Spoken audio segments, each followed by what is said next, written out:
Βλέπουν τον άνθρωπο και φοβούνται. Έφυγε το ένα. Υπήρχε κι άλλο.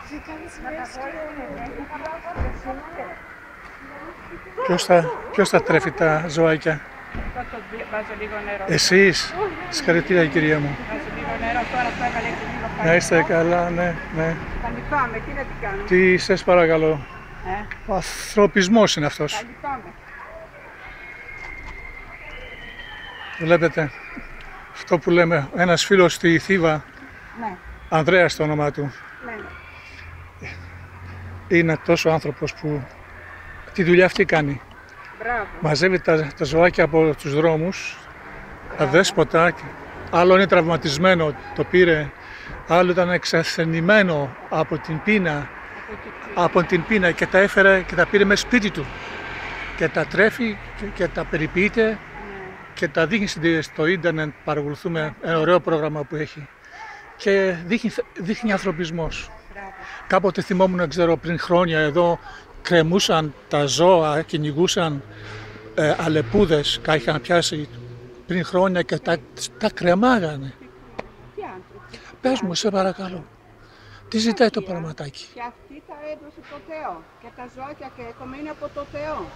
Γιατί να τη βασανίζουμε τα ζώα, τι φταίνε τα ζώα, τα προβλήματα και το κόσμο τα...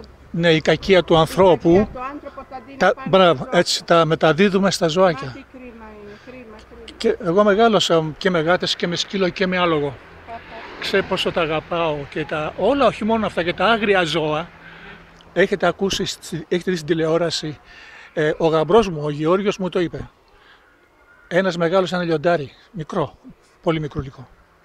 Και όταν μεγάλωσε, έφυγε, πήγε στη δουλειά του άνθρωπος από εκείνη την περιοχή, πήγε αλλού.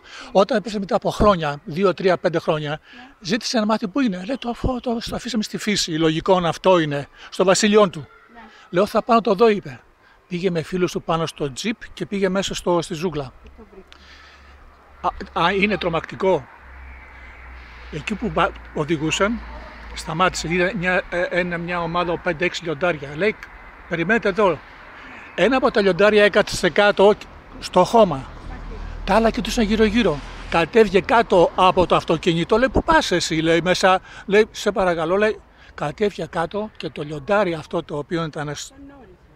Σηκώθηκε πάνω, κυρία μου, έτρεχε με ταχύτητα και πέφτει πάνω του και το άγγλιφε μια ώρα.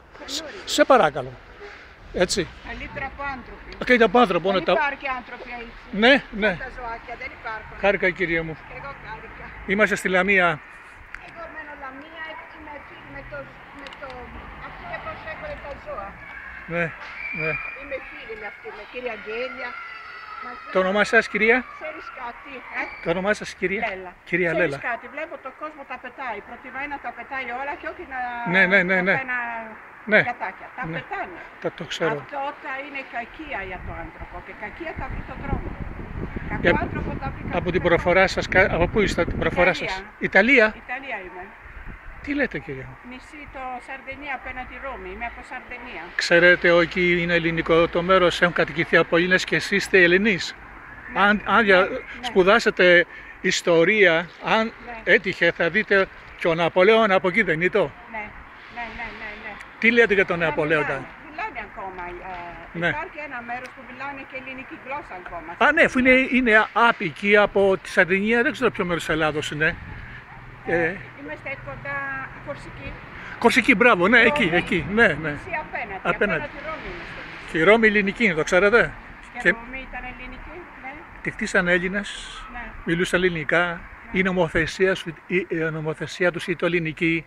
Από τον πρώτο βασιλέα της Ρώμης, το Ρωμήλο μαζί με το Τάτιο. Ο Τάτιος ή το Σαβίνος, φιλή αυτή από την Λακεδαιμόνα, από την Πελοπόννησο, Λακεδαιμόνιοι. Οι Ετρούσκοι. Έχω σπουδάσει στο Τορόντο, ναι, ξέρω. Πού, το Καναδά? Το Καναδά. Ναι. Και άμα δεν διαβάσετε τον Πλούταρχο, ο Πλούταρχος στις ζωές του, στις παράλληλες ζωές, αν διαβάσετε, θα δείτε εκεί μέσα, εσείς είστε από εδώ, όλοι μας εμείς, είμαστε από εδώ, ξεκινήσαμε όλοι, από την πατρίδα μας στην Ελλάδα. Χάρηκα. Και εγώ χάρηκα. Όλο αυτό και μπορώ το φέρνω, τρώω είναι κάθε μέρα. Μπορώ να λέω λίγο κάθε μέρα. Κάθε μέρα το φέρνετε? Κάθε μέρα. Ναι, δεν έχει σημασία, ναι. Καλημέρα, αυτό και απορώ. Χάρηκα πολύ. Καλημέρα.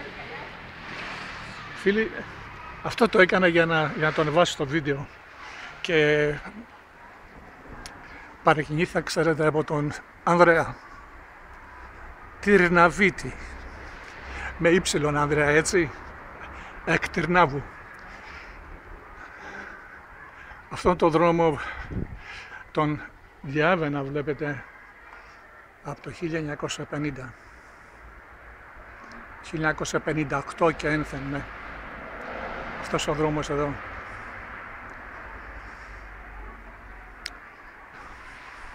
Πόσα πράγματα μάθαμε από αυτήν τη συνάντηση της κυρίας Λέλας, μας είπε.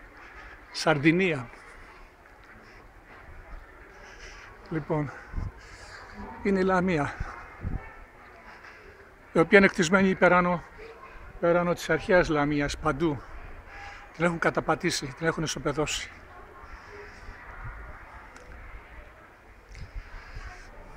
Ευχάριστη αυτή η συνάντηση. Καλημέρα.